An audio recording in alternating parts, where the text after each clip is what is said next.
Child molestation and allegations of misconduct. We're learning children are not immune to these crimes, even when it comes to people parents think they can trust. Police arrested 20-year-old Lance Hayda on charges he allegedly molested a 1-year-old in his care.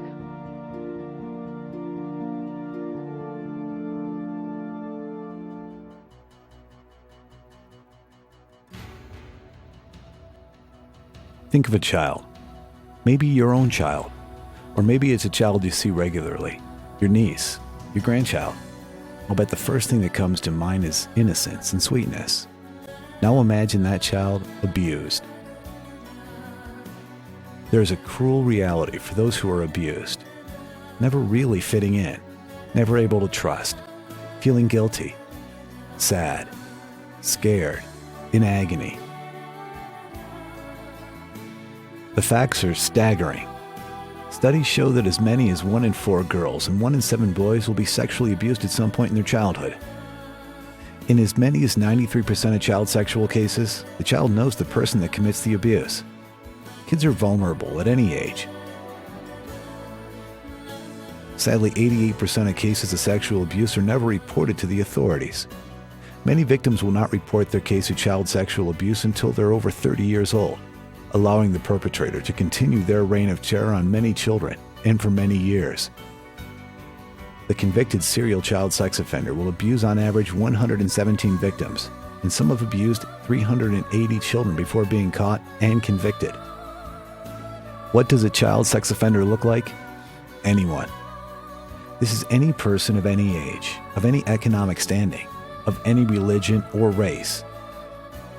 Sex offenders can be male or female, but criminal statistics show they're more likely to be a Caucasian male in his mid-30s. Women are capable of perpetrating sexual abuse as well. In fact, millions of children are sexually abused by women each year. In many cases, though, if a woman is involved in child sexual abuse, they usually want to teach a youngster about sex, or they're cooperating with a male aggressor. I interviewed hundreds of them, and if I had met them on the street, many of them I would think that they're the nicest people I've ever met. They're chameleons. They are, I often call them wolves in sheep's clothing. Child sex offenders often disguise themselves as harmless and caring people. They usually place themselves in a leadership role as clergy, a coach, youth group leader, teacher, mentor, babysitter, camp counselor, Sunday school teacher, music leader, youth minister. Most importantly, these predators have the ability to create a sense of trust with both the child and their parents, and are crafty at luring children into situations that may allow the offender to abuse the child. He may use affection, bribery, fun and games, drugs or alcohol, or threats to lure a child into a compromising situation. Child sexual abusers, in fact, can be children themselves. While usually the child offender is older and more powerful in thought or maturity, he or she can still be under the age of 18. In this type of abuse, no adults are around during the act. However, research shows that more than half of these child perpetrators themselves have been sexually victimized by 2 or more adults. Juveniles are responsible for abusing 40% of victims under the age of 6. Jesus said, "Whoever welcomes a child welcomes me." Our Christian faith calls us to offer teaching, kindness, and protection for children. Tragically, churches have not always been safe places for kids.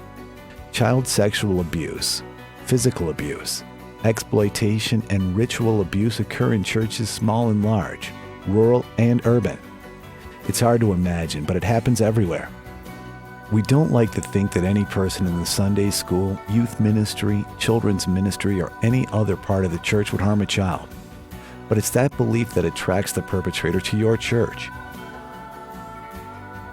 Also, churches provide opportunities for close contact and for close personal relationships with children, which is wonderful for healthy adults. But for an abuser, this is just the place where he will easily find his next victim or victims. It's hard to imagine, but it happens everywhere. Churches provide opportunities for close contact with kids. Keeping kids safe is every adult's responsibility. You're watching this video so that you can recognize abuse. You can recognize the abuser. and you will know what to do, who to call, how to react.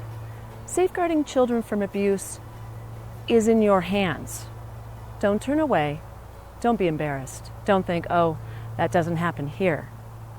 And don't be afraid to blow the whistle on anyone. Anyone. It's time to take action.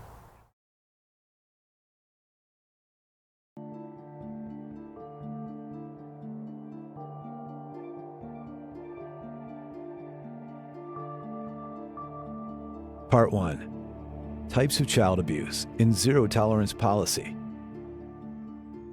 2 things will detract the abuser from your organization: education of staff and a zero tolerance policy. There must be a core knowledge about how to recognize abuse, how to report potential abuse, and we must be informed about how to safely carry out our jobs without providing opportunities for abusers to harm the children while in our care. Dr. Lee Baker, clinical psychologist and director of the Trauma Treatment Center of Colorado. We as adults in position of trust with children have to arm ourselves with this knowledge. It's critical that we do and that we understand that. And that, I think, is major in the prevention of sexual abuse. In the 26 years that I've been practicing, at least 50% of the cases could have been prevented if people know and have this knowledge. There are basically 4 types of abuse. Abuse is any physical injury. Sexual abuse, neglect or emotional abuse inflicted on a child other than by accidental means, by those responsible for the child's care, custody, and control. Discipline administered in a reasonable manner would not be construed to be abuse. Dr. Lisa Spector, pediatrician and child abuse specialist at Children's Mercy Hospital in Kansas City, Missouri. In terms of physical injury to a child, it doesn't matter whether or not the parent or caregiver intended to cause injury to the child or harm to that child. Typically, physical discipline is not considered child abuse, assuming that it's done in a reasonable manner and does not cause any bodily injury to a child as well. Physical abuse is the infliction of an injury by another person, when a person deliberately and intentionally causes bodily harm to a child, usually through an aggressive act. Examples may include violent battery with a weapon, such as a knife, belt, or strap. Kids who suffer from abdominal trauma typically don't have any outward physical signs of abuse. They may have symptoms from the abdominal trauma like vomiting or abdominal pain, but a lot of times it goes unnoticed or is diagnosed as something else. The younger children who suffer from abusive head trauma also may not have outward signs of abuse, but may have more physical symptoms like vomiting or headaches. The abuser may shake, kick, burn, choke, bruise, or even break the bones of a child in a non-accidental manner. Physical abuse can be pattern injuries on child's bodies. So pattern injuries because somebody was hit with an object, like an extension cord, for example, or a paddle. It also can be a pattern injury if they were burned with something. I've also seen a kid who had Con Air burned into the back of their back because the parent or caregiver had put a hot iron on that child's back to teach them a lesson. If you have burns or bruises on different parts of your bodies that are not over bony prominences are also concerning too. So kids who have bruises on the inside part of their arm, on the inside part of their legs. Sexual abuse of a child is any sexual act between an adult and a child, including penetration, intercourse, incest, rape, oral sex, and sodomy. Sexual abuse of a child refers to the sexual behavior between an adult and child, or between 2 children, one of whom is forcefully dominant or significantly older. The U.S. Department of Justice estimates that 1 in 6 victims of sexual assault is under the age of 12. Despite publicly surrounding cases where a child is assaulted by a stranger, almost all sexual assaults against children are perpetrated by a family member, a friend, or a trusted child caregiver. Child sexual abuse also may involve fellatio, sodomy, or any penetrative sexual intercourse between an adult and a child. It may involve sexual exploitation through prostitution or creation or production of pornography. It also may involve violation of bodily privacy in terms of watching a child undress or forcing a child to expose their genitalia, as well as sexual exposure or exposure to sex, so forcing a child to look at somebody else's private parts, whether that's in a video or a photo format. Other examples of abuse include fondling, touching or kissing a child's genitals, making a child fondle or kiss an adult's genitals whether dressed or undressed. Violations of bodily privacy, forcing a child to undress, spying on a child in the locker room, bathroom, or bedroom. Exposing children to adult sexuality, performing sexual acts in front of a child, exposing genitals, telling dirty stories, or showing pornography to a child. Photographing, videotaping, or filming of children with the intent to create sexual stimulation is a form of child abuse. Exposing a child to erotic material in the form of live behavior such as excessive nudity, photographs, film, internet, or video. The collection of any photographs or images of children taken by others in suggestive poses is abuse. Sexual exploitation through child prostitution or child pornography for commercial management. Detective Sean Kranz, Douglas County Specials Unit, Internet Crimes Against Children. A lot of children who are abused sexually don't even realize they're being abused sexually. They have grown up with it, a lot of them. It's how they've been taught that that's how you show love. And so it's not something that's wrong, dirty, or abnormal. And they don't really realize that they're a victim. There's one particular case of a young girl, and I can't remember exactly how old she was, maybe around 10 or 12 years of age, that we saw here at the SCAN clinic for sexual abuse concerns. And she had disclosed previously to my evaluation of her that her stepbrother had sexually abused her while living in her mom's home. And after she made that disclosure, a lot of things in her family changed. She wasn't able to be involved with her mother's side of the family anymore after the disclosure because they weren't able to remove the perpetrators at the time. So she ended up recanting. So she said, I lied, it didn't happen, I wasn't sexually abused. Because understandably, as many kids do who have been sexually abused or have any other type of maltreatment, whether it's physical abuse, emotional abuse, or neglect, they frequently will recant their story because they realize once they made this disclosure, everything has changed for them. They're now maybe perhaps living in foster care, or now perhaps everybody is talking about it in the family, and there's a lot of arguments, whether they're verbal or physical altercations among maybe perhaps adults in the family.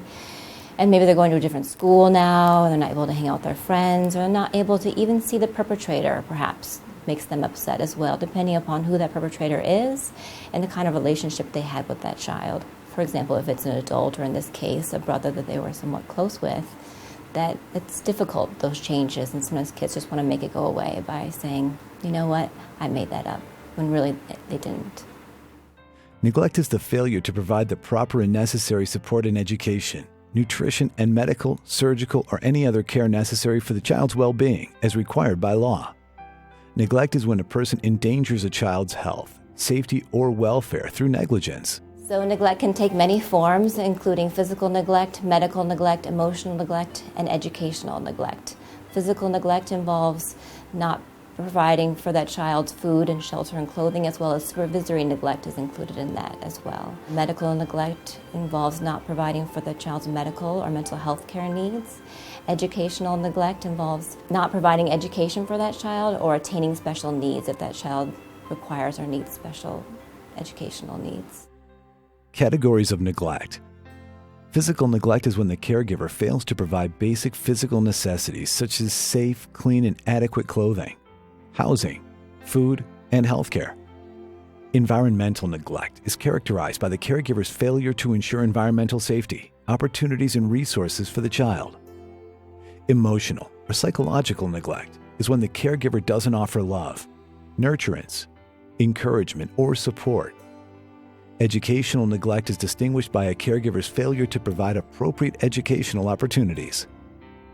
Emotional abuse may also be referred to as emotional maltreatment, psychological maltreatment, or psychological abuse. This type of abuse is when a person exposes a child to spoken and/or unspoken violence or emotional cruelty through verbal or symbolic acts. Emotional abuse sends a message that a child is worthless, bad, or insignificant. Kids exposed to this type of abuse may be deprived of parental affection, being constantly told they're terrible or stupid. These children may be forced into closets or small spaces for long durations of time. They may also be given or forced to consume alcohol or drugs. Child neglect is probably the most prevalent. It is the most prevalent form of child maltreatment. It's theorized that emotional maltreatment or emotional abuse is pretty prevalent as well, but it's very difficult to identify and to prove that it's going on, although it's very damaging to children when they're subjected to emotional abuse.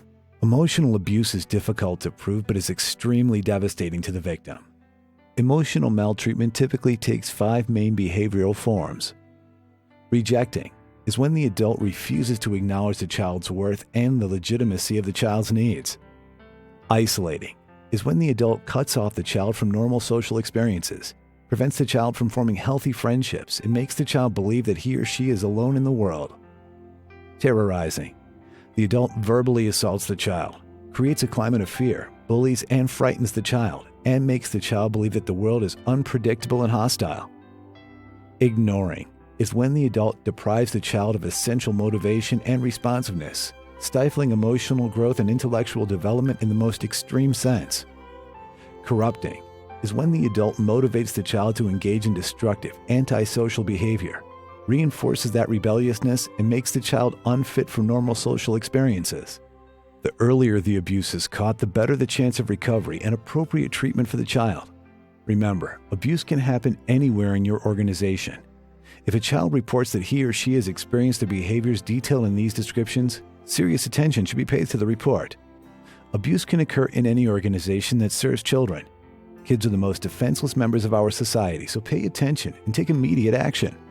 Many organizations and schools have adopted zero-tolerance rules when it comes to child abuse.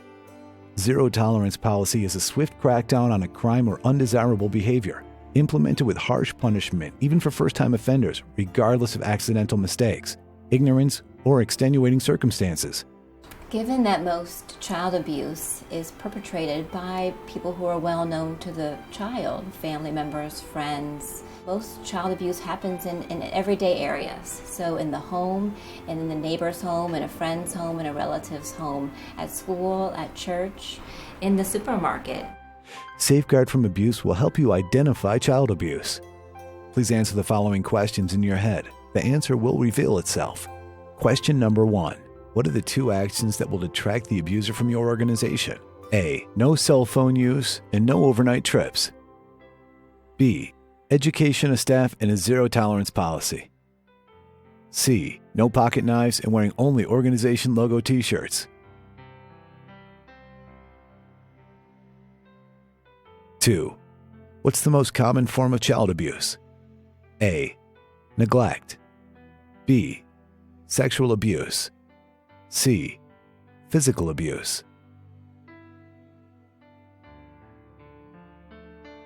3. This type of abuse is when a person exposes a child to spoken and or unspoken violence or emotional cruelty through verbal or symbolic acts. This type of abuse sends a message that the child is worthless, bad, or insignificant. What type of abuse is this? A. Sexual abuse. B. Physical abuse. C. Emotional abuse. Continue on to the next part of the video to learn more. End of part 1.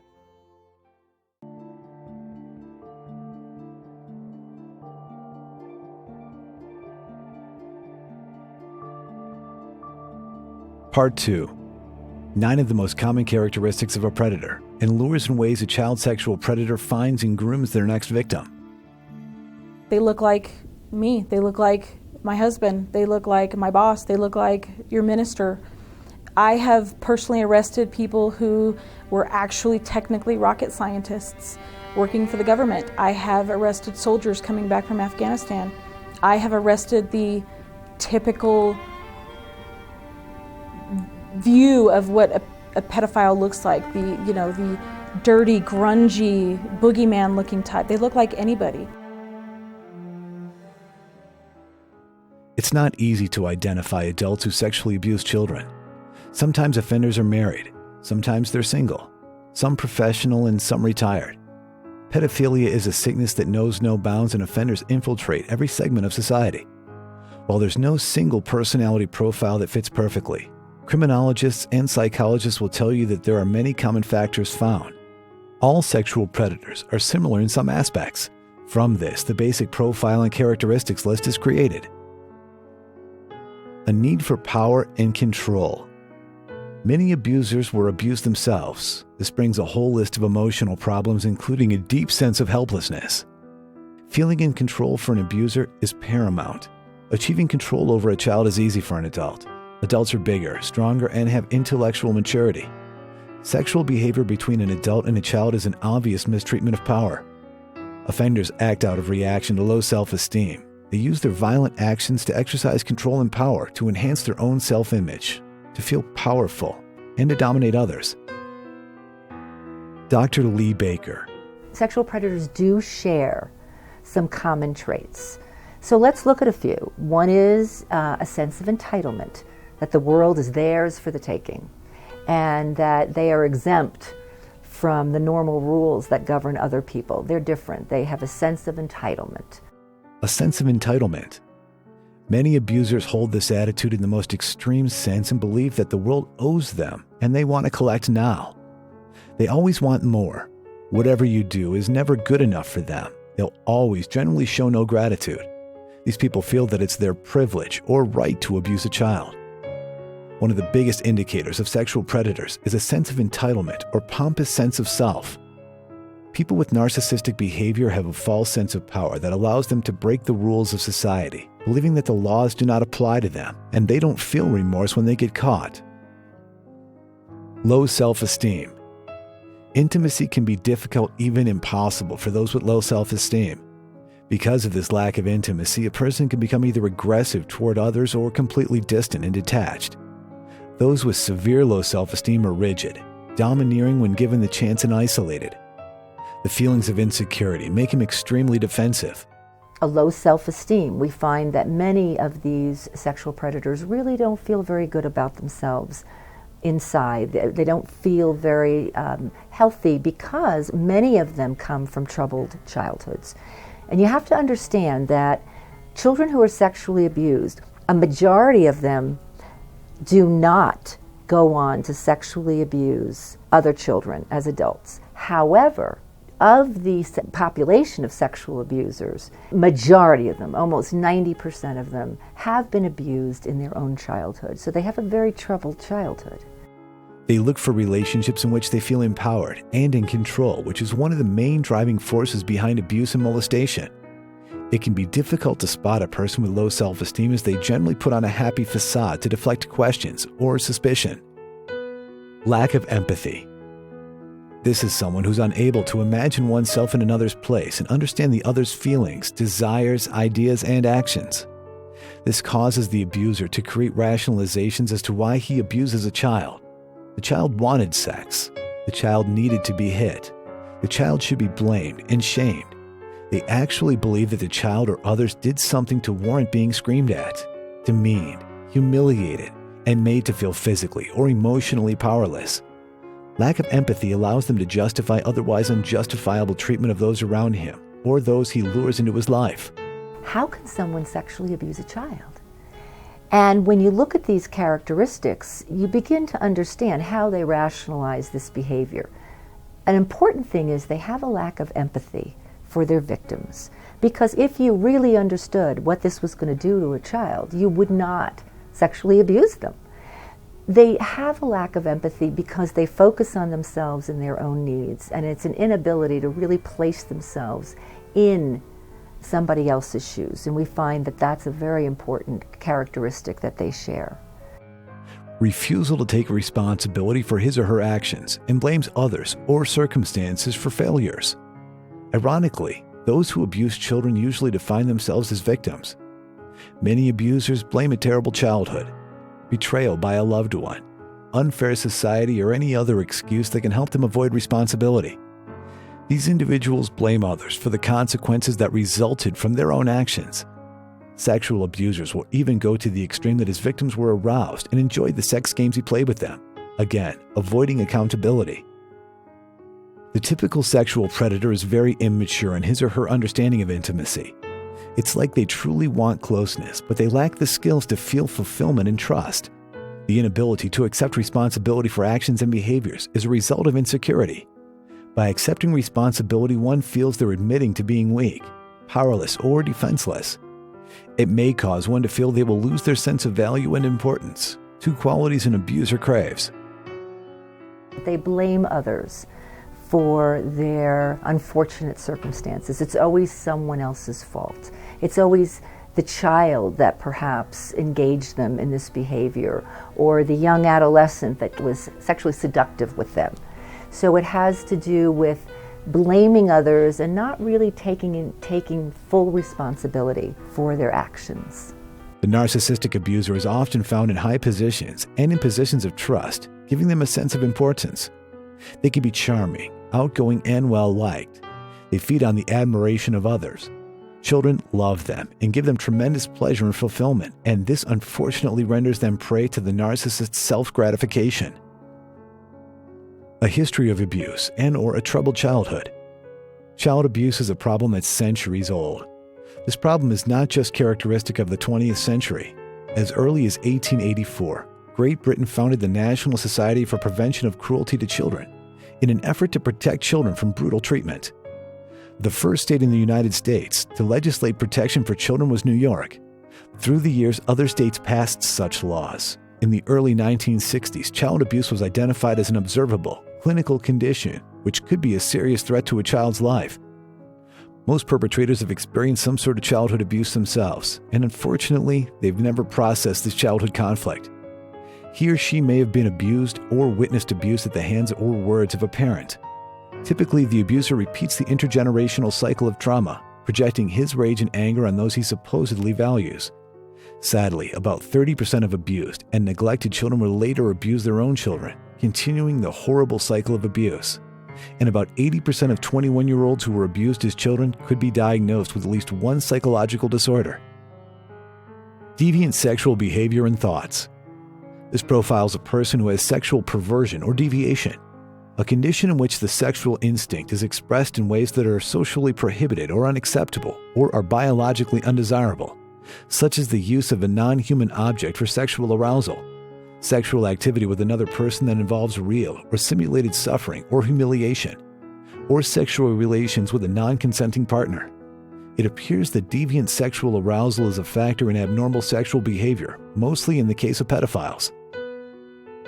A history of antisocial behaviors, prior arrests, and unsteady work history. Those who have a lack of consideration for others and who may cause damage to society, whether intentionally or through negligence, are considered antisocial. These individuals often have a history of breaking the law. Although they may not be convicted felons, they believe that they're exempt from the rules that govern everyday life, and usually have had an unsteady employment history, a history of cheating on taxes, avoiding child support payments, and using lawsuits as a way of resolving conflict. This person will use any means to get what he or she desires and has very little remorse for the actions that cause others pain. So this type of perpetrator will choose children as a means for sexual gratification simply because they're easy targets. Drug and/or alcohol abuse. Substance abuse or dependence is when an individual persists in the use of alcohol or other drugs despite problems.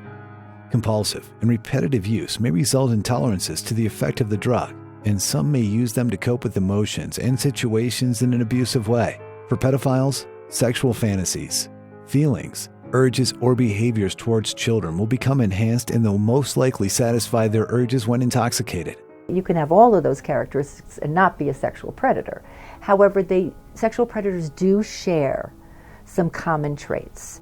Lures and ways a sexual predator finds and grooms their next victim. They often find jobs that put them near children, for instance, or adolescents, for instance, coaches, teachers, youth group leaders, people who are in positions of trust, clergy, are often found in this population.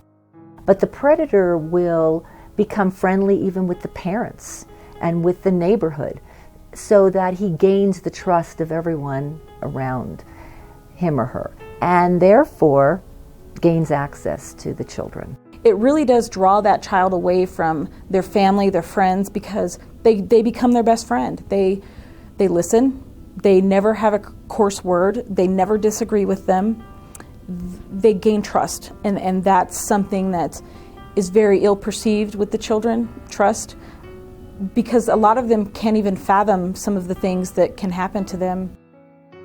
Common strategies to get close to children include befriending parents, particularly single parents, to gain access to their children, offering babysitting services to overextended parents, taking jobs and participating in community events that involve children, offering to coach children's sports, volunteering in youth organizations, offering to chaperone overnight trips, loitering around playgrounds, malls, game arcades, etc., spending time in internet gaming and social networking sites, learning the online interests and lingo of youngsters. Sexual abuse occurs in stages.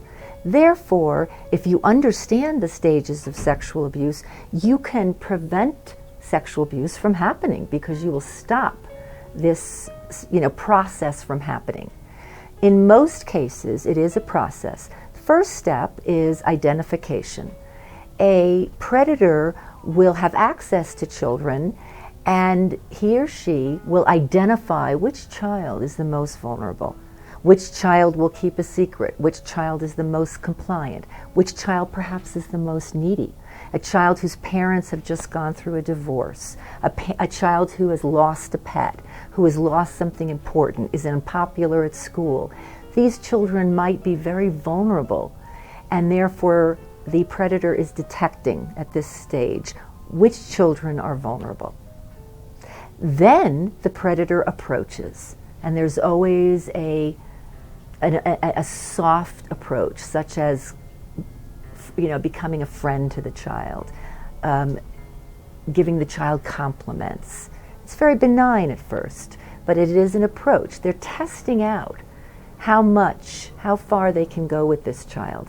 And then you get into the process of grooming, where they will have a secret relationship with the child that is isolated from their peers and their parents. It's very important that the predator begin to isolate the child, do special things with the child. The swim coach who will pick up a child early in the morning because the child has talent and wants to give special swimming lessons. The youth group leader who takes the child out for lunch or breakfast and really begins to talk to the child, beginning to isolate the child. And also maintaining secrecy. Can the child, this is just between you and I, this is just between us, this is our special relationship. And they begin to set this scene up for the final act of sexual abuse. And they also will begin to touch the child in places such as beginning with hugs, pats on the buttocks, beginning to touch to see how the child reacts to the touch. So it happens slowly and in the context of that grooming. And it's very important that people understand the grooming process, because you do see it way before the sexual act will be committed. A predator will bestow the child with incredible significance. They often say, "You're so intelligent, you're so smart, you're like an adult, we can be friends." So they bestow the child with intelligence. They will bestow the child with compliments. "You're so beautiful, you're so special, you're so smart, you're such a great athlete."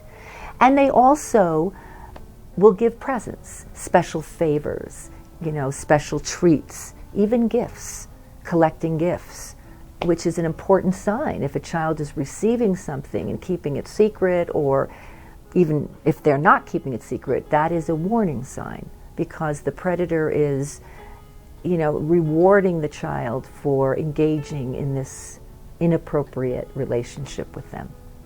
They make them feel special. They, in some cases, send them gifts. And a lot of parents don't realize that gifts don't have to come in the mail or be dropped off on the front porch. You can send gifts electronically. You can send credits electronically to buy iTunes and apps on, your devices and things like that. So that's all incorporated in that grooming process of gaining the child's trust. And when they set up a meet, it really doesn't cross the child's mind that there's danger involved. So they typically don't tell anyone they're going to meet them. They sneak out oftentimes. They will leave like they're going to school and never go to school. They will lie and say they're going to a friend's house. They will be dropped off at the mall, and the predator will be at the mall. You know, sometimes we've also had predators who will do a couple of meets and eventually take the child. So it's not something that happened on the first meet. So the child feels absolutely safe when they go to meet this person. It's not the boogeyman at that point. It's my best friend, or the person who wants to take care of me, or the person that I want to marry. You know, there's so many different dynamics depending on what child is being groomed and what purposes the child is being groomed for. Test your knowledge. 1. What does a child sex offender look like? A. A man in his late 20s. B. A man who drives an ice cream truck. C. Anyone.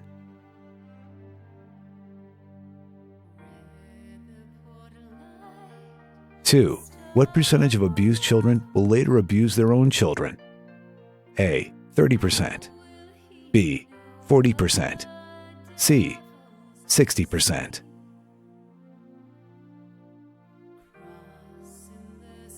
3. What are some common strategies that pedophiles use to get close to children? A. Offering babysitting services to overextended parents. B. Taking jobs and participating in community events that involve children. C. Both A and B.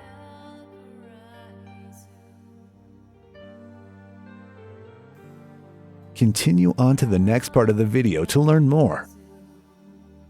End of part 2.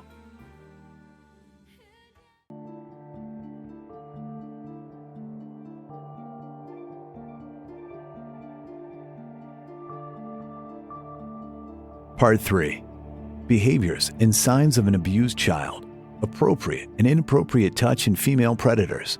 Kids who've been sexually or physically abused and or neglected any part of child maltreatment, kids can have a whole wide variety of symptoms that they exhibit, from having absolutely no symptoms at all to having symptoms that are externalizing, and we think of those as being aggressive or bullying other children, being involved in theft or vandalism as well, to internalizing symptoms where kids are depressed, or they're anxious, or they're socially withdrawn, or they're inflicting injury onto their own body as well. Most kids find it difficult to talk about abuse, especially boys. The first step in helping abused or neglected children is learning to recognize the signs of child abuse and neglect. The presence of a single sign does not prove that child abuse is occurring, but a closer look at the situation may be warranted when these signs appear repeatedly or in combination. A child may be subjected to a combination of different kinds of abuse, and it is also possible that a child may show no outward signs and hide what is happening from everyone. When a child has been abused, it creates significant disruption in the child's emotional and cognitive development. And the implications are far-reaching into adulthood. There is a higher level of depression, other psychological disorders, substance abuse, antisocial behavior, and significant problems in relationships. The child's trust in the world has been destroyed. And so therefore, the child does not see the world as a safe and trusting place.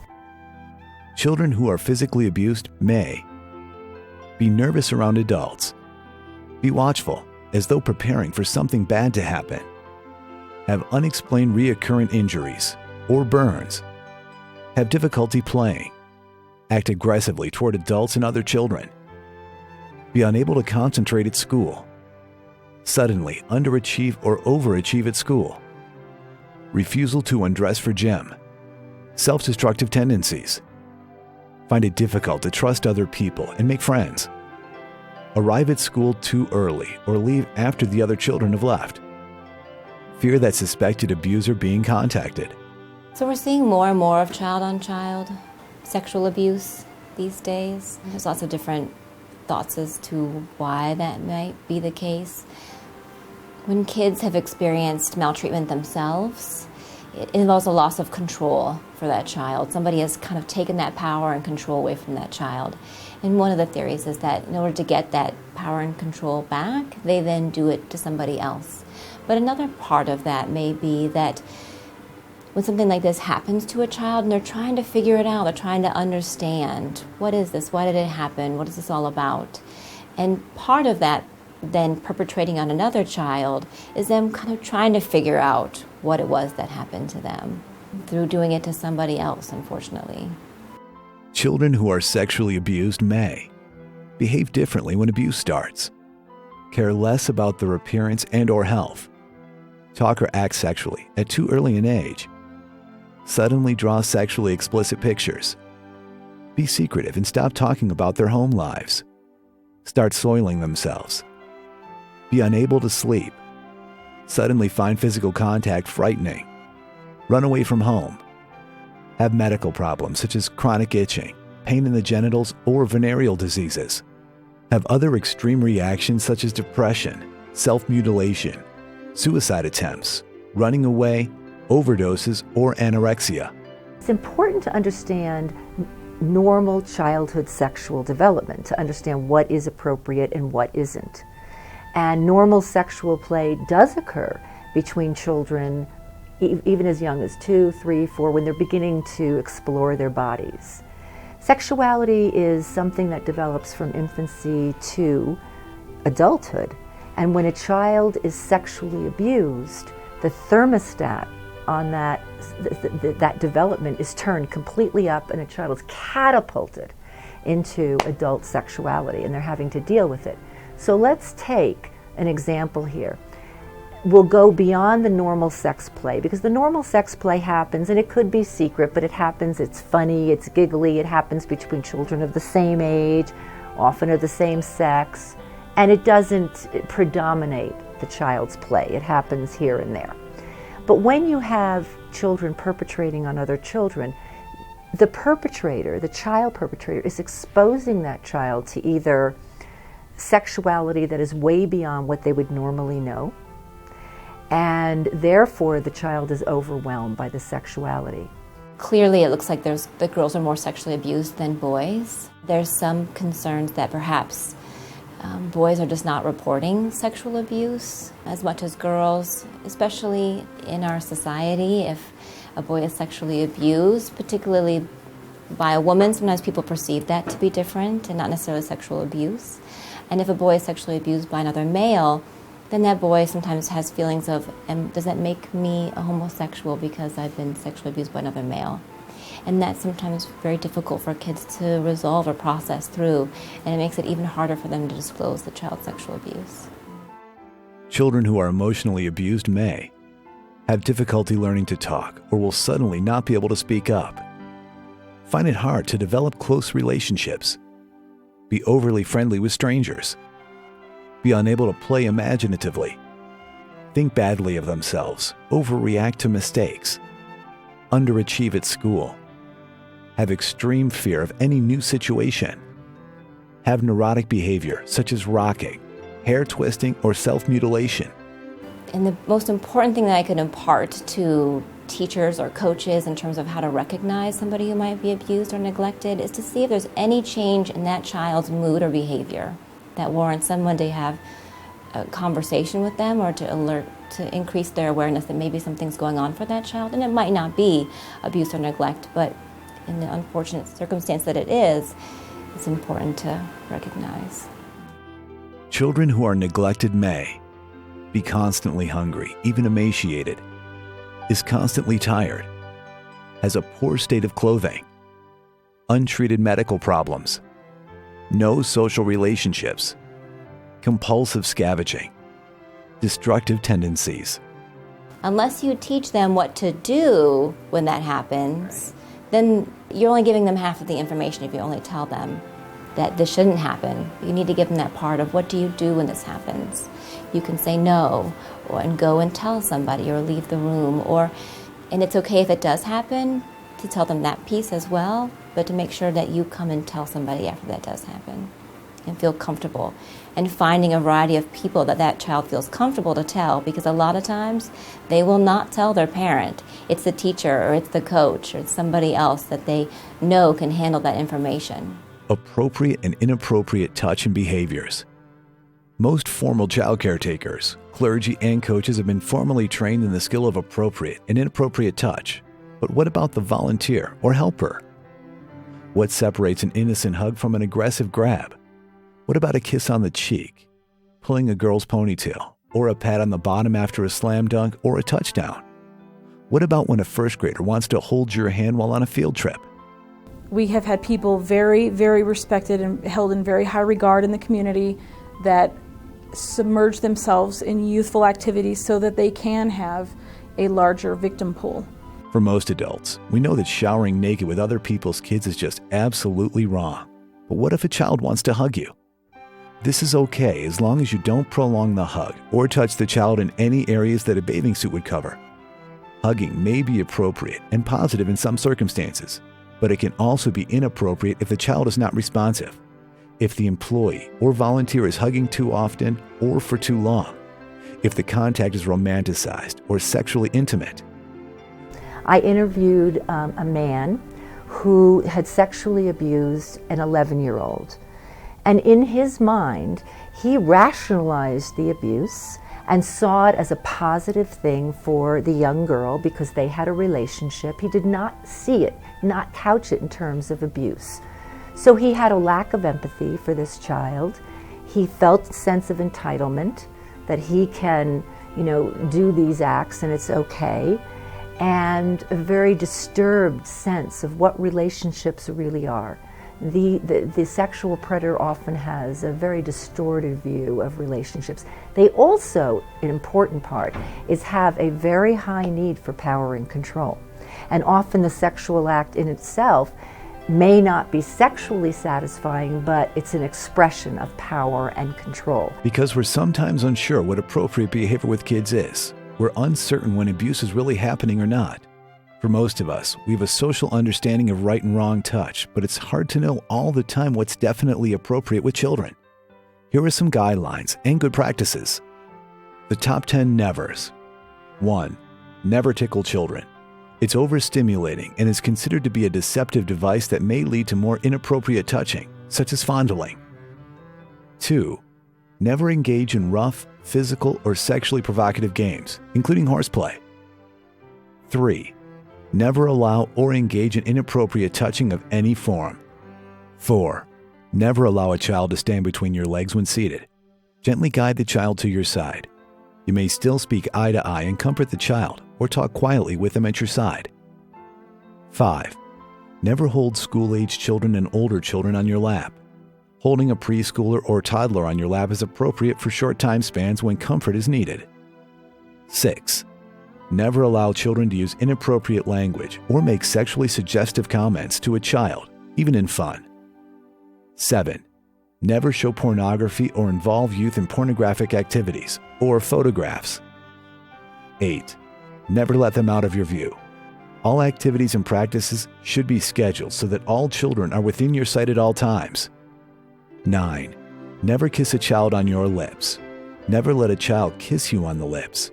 This is especially important to remember if you're working with or coaching an older team of the opposite sex.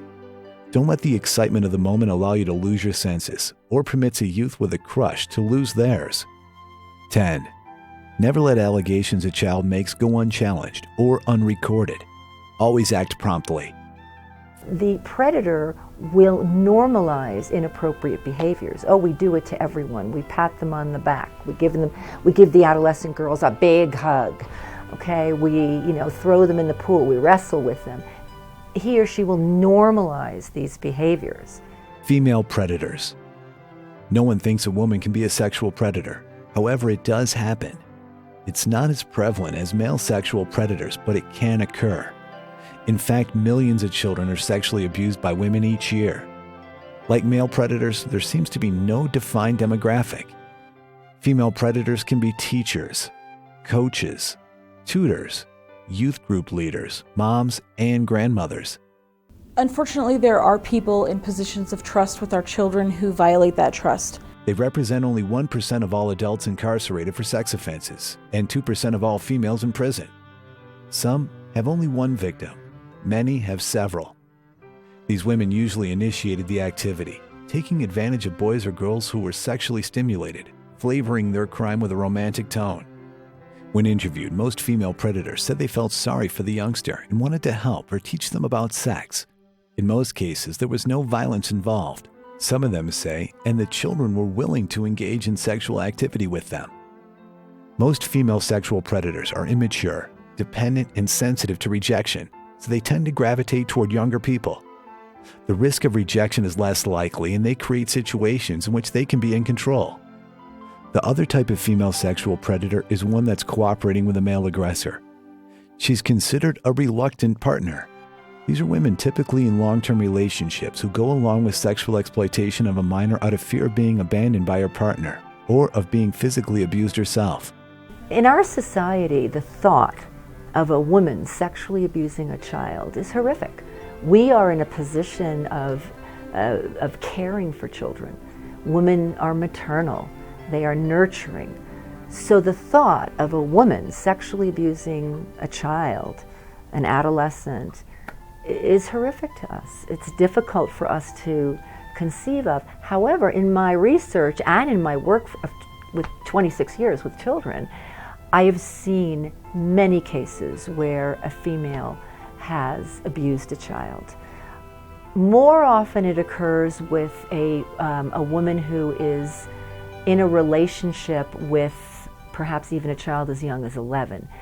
Sexual predators, female sexual predators, often couch the sexual abuse in terms of a relationship and that they love the child and the child is so mature.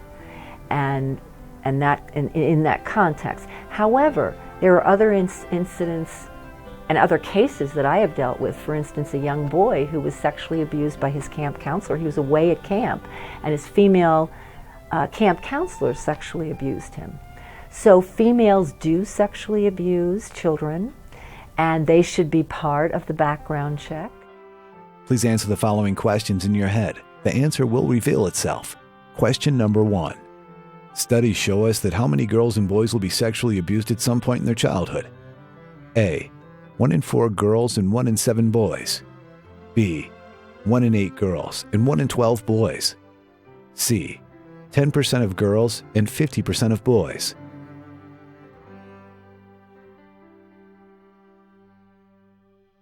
Two. While working or volunteering with kids, what should you never do? A. Never give comfort when one of the kids has fallen and scraped his or her knee.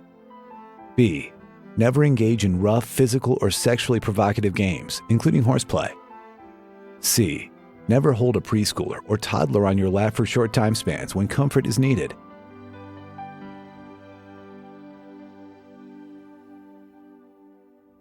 Three. Can a mother be a sexual predator as well? A. Yes. B. No.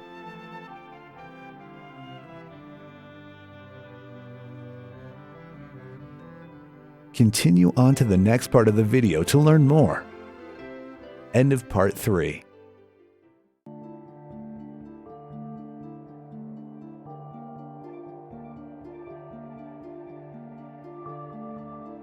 Part 4. Social media, sleepaway camps, and what to do if you suspect abuse. You want to look for just awkward behaviors in that individual. Do they show a different or severe interest in children? Do they act suspiciously when you come around the corner and the computer's up? Do they automatically close the screen or that sort of thing? And you'd be surprised at what people are hiding. It very much is a private crime in that it's not something you brag about to your buddies. It's not, every time I arrest somebody, if they're married, I go to the wife and I ask him, has he ever shown an interest in children? No. Have you ever seen child pornography on your computer? No. He would never do this. You're wrong. In the virtual world, the definition of a student-teacher, student-coach, or student-mentor relationship is hazy, particularly on social networks like Facebook, Twitter, MySpace, YouTube, Flickr, and multi-user chat rooms, where adults and teens share the same forums to connect and keep in touch with friends, classmates, relatives, and co-workers. Based on current research, teens flock to Facebook because it's mainly a parent-free space. Therefore, it's an easy place for predators to access kids without their parents' knowledge. Make sure that you know your organization's policy regarding social networking with kids. Most experts recommend discouraging teachers and students from communicating exclusively without a parent guardian, or school administrator being able to access the message.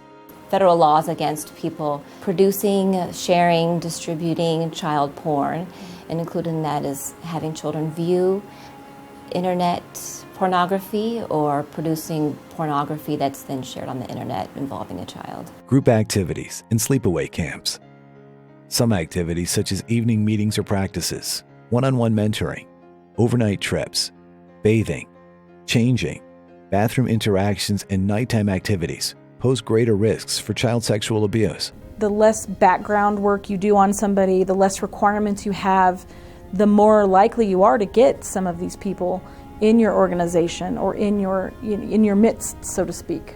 Here are some helpful tips. Keep reasonable hours. Teachers, mentors, and coaches should never meet kids after 9 p.m. at night and should avoid scheduling meetings that cause kids to return home late on a school night. Meeting groups. Always arrange for meetings as a team or in small groups rather than one-on-one adult with a child. And our goal here is to make sure that these predators do not go hands-on with the child. Stick to public places. Hold all meetings at public places.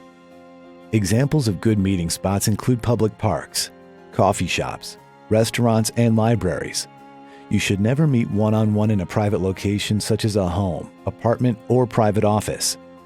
Maintain other safeguards such as extra supervision and tighter management when dealing with sensitive youth activities. A supervised, safe, and fun environment is the goal.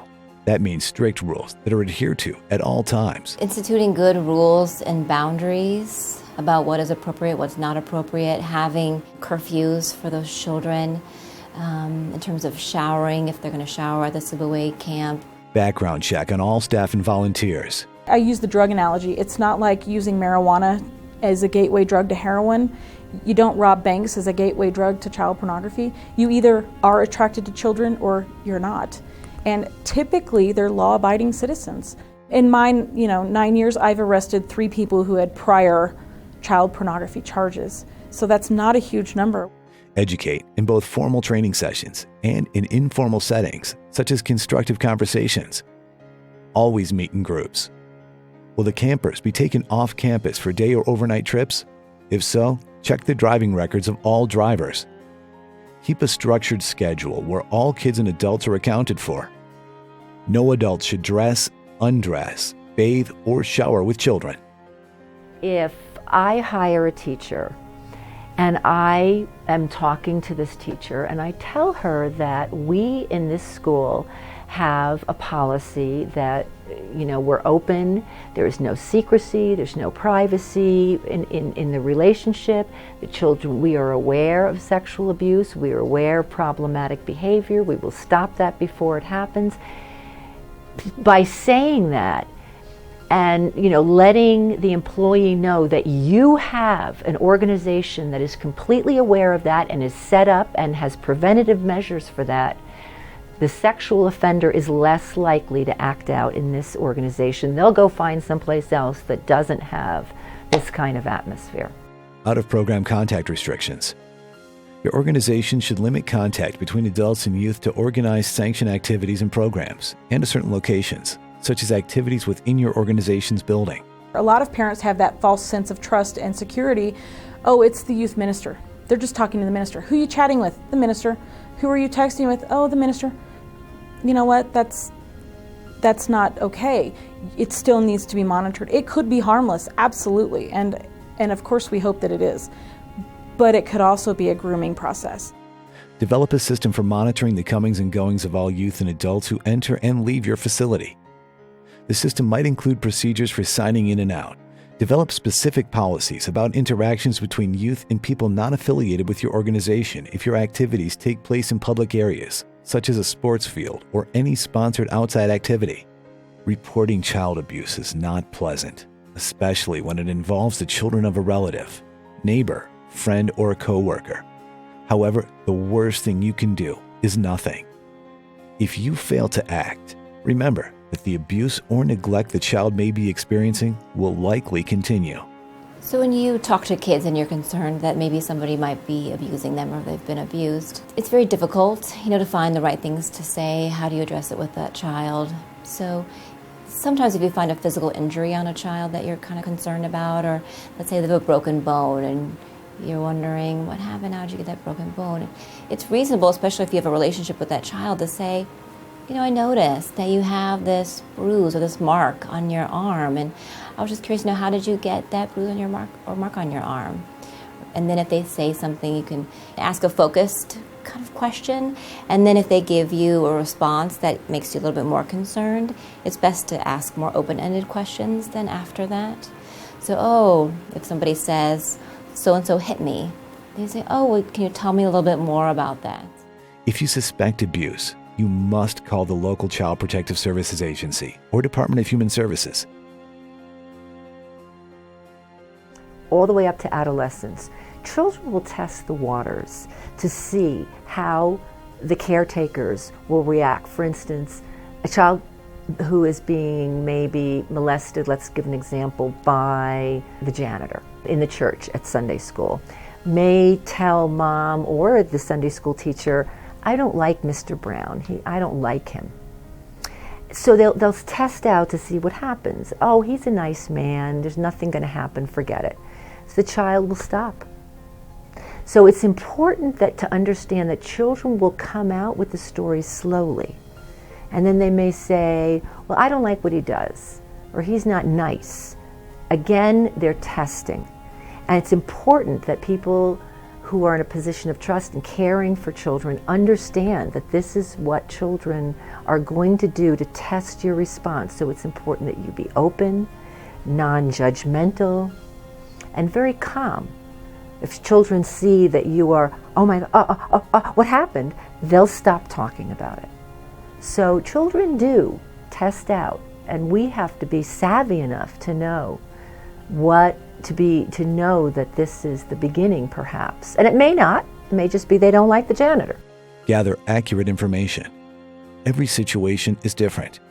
In considering the most effective response that will ensure the child's safety and well-being, you will need to gather pertinent information and facts. Make notes. Record what you observe. Date and sign the entry. Continue to observe. Record what you observe and date and sign each entry. The abuser has threatened them.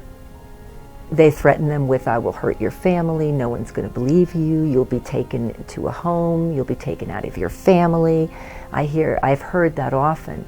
So children are terrified, and it's going to be very important for the caretakers of children to establish an atmosphere that is non-judgmental and open in communication, and that children know that under no circumstances should people touch their privates or do anything to their body, and if it happens, that they can come and talk to them and that you will be there. Develop action plans based on procedures. Familiarize yourself with your organization's procedures and processes. If you suspect something's going on with the child, chances are if you question them, they're going to say there's nothing going on. But don't give up. If you really have this feeling, or you've seen something, or you can't put your finger on it, don't give up the first time. Talk to other agencies about helping the family. Collaborate with or engage family support services, community health services, local government services, Regional Department of Human Services, and Child Protection. Talk to the child. Do this with respect for the child's need for privacy and confidentiality. Disclosure of abuse or neglect is definitely a process. A lot of times kids will test the waters by giving a little bit of a disclosure and kind of seeing how parents or other adults that they've disclosed to react or respond to that disclosure. And if they feel like that adult isn't ready to hear that, and that adult kind of shuts down or maybe gets upset, whether that's angry or sad, kids will frequently then shut down themselves and not continue to give a disclosure. State reporting requirements and mandates. 32 states require only professionals such as teachers and doctors to report child abuse, but 18 require any adult who knows of or reasonably suspects child abuse to report. Primary and secondary school teachers and principals, film processors, doctors, nurses, and police are often referred to as mandated reporters. In 26 states, clergy are mandated reporters. They're required by law to report abuse suspicions. You can do many different things. You can call your local police department, sheriff's office. The task force that I'm a part of is across the entire United States. You can also go to NCMEC, and NCMEC is the National Center for Missing and Exploited Children. And they are the mecca of information. There's parent portals on there so parents can get information. There is training. There's so many different things on there. And parents think missing and endangered, my kid's right here. That's not the point. Take out the missing, let's go to the endangered. If your child is unsupervised online, they're probably endangered. The responsibilities of a mandated reporter include: you are legally obliged to make a report to the Child Protection Service if you believe on reasonable grounds that a child is in need of protection. You must make a report without delay. You are required to make a report each time you become aware of any further grounds for your belief. You don't have to prove that the abuse has occurred. It is your responsibility to report your belief. It is not the responsibility of your boss, supervisor, principal, or senior. In instances where the supervisor of a mandated reporter directs them not to make a report, even where they believe abuse is occurring, they're legally required to make a report anyway. Mandatory reporting requirements take precedence over professional codes of practice where confidentiality or client privilege is claimed. A report does not constitute unprofessional conduct or a breach of professional ethics, nor does it subject the person to any liability if made in good faith. Anybody can make a report to Child Protective Services. You don't have to be a mandated reporter to make a report. All you need is a reasonable cause to suspect that a child may be abused and/or neglected. Failure to report is serious. Approximately 47 states impose penalties on mandatory reporters who knowingly or willfully fail to make a report when they suspect that a child is being abused or neglected. Failure to report is classified as a misdemeanor in 39 states. In Arizona, Florida, and Minnesota, misdemeanors are upgraded to felonies for failure to report more serious situations, while in Illinois and Guam, second or subsequent violations are classified as felonies. We interviewed the 13-year-old girl who was cutting herself, no self-worth, defiant, just really hard to handle, and interviewed her, and she swore there was no sexual relationship with her and her stepdad. And within 10 minutes of being on the computer doing a forensic review, there were hundreds of videos. It had been happening since she was 3, up until I think the last time was 2 days before we hit it with the search warrant. Luckily he pled guilty and he did not take it to trial, and she was a new person. She wasn't wearing black, her hair wasn't dyed, she stopped cutting, she didn't have on all the makeup, and she said she was freed from this prison. Test your knowledge. 1. Can children under the age of 16 sexually abuse other children? A. Yes. B. No.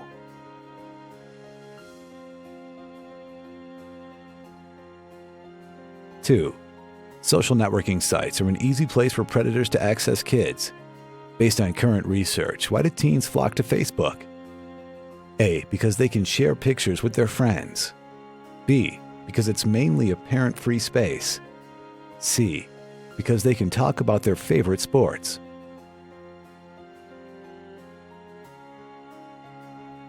3. Sleepaway camps should implement these safety measures. A. Background check on all staff and volunteers. B. Keep a structured schedule where all kids and adults are accounted for. C. Both A and B.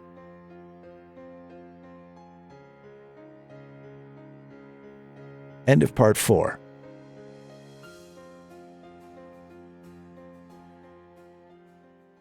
We as adults in position of trust with children have to arm ourselves with this knowledge. It's critical that we do and that we understand that. And that, I think, is major in the prevention of sexual abuse. A pedophile is the most dangerous of all predators. They accumulate the greatest number of victims and are often habitual offenders. What's most disturbing is that they have a sexual preference for children, and they use positions of trust to have easy access to kids over and over again. They may be able to have some form of relationship with you, but sadly, it's your child they're after. Most of your staff and volunteers would never dream of hurting a child, but there are some who will, and who do. Even today, there could be a member of your organization or church who has poisoned thoughts of children. It is that person who needs to be identified and swiftly taken away from the kids whom he or she may be preying on. Many of these organizations, such as churches, even schools, have volunteers, particularly the nonprofit organizations, that they welcome volunteers. However, a sexual predator can slip through that door very easy as a volunteer. So it's important that even with volunteers, that there are background checks that are conducted. Be ye perfect, even as your Father. But it's hard to feel perfect if you've been heinously victimized. As Christians, we grieve for the enormous injury and for the losses experienced by the child and the child's family. Move beyond the grief and into action. Efforts must be taken to keep children safe. Knowledge and ongoing training will help, and God's love will cast out fear. People use the term kiddie porn. It's not a ride at an amusement park. It's not the toy section in the grocery store. It is child pornography. It is child sex abuse. When you use that term, kiddie pornography, it's very degrading to the victims who are survivors of this abuse. So if you're ever privileged enough to be in their presence, I would actually hate for you to use that word in front of them, because it's degrading, and it makes it sound like it was something fun that they endured, and it's not.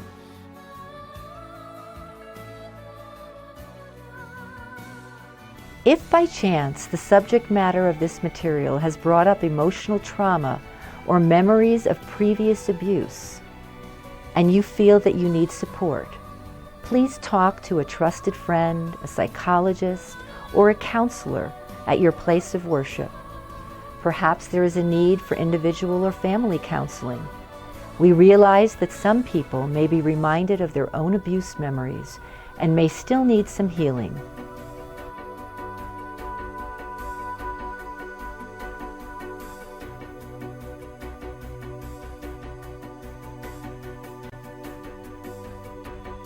Congratulations! You viewed this video teaching tool in its completion.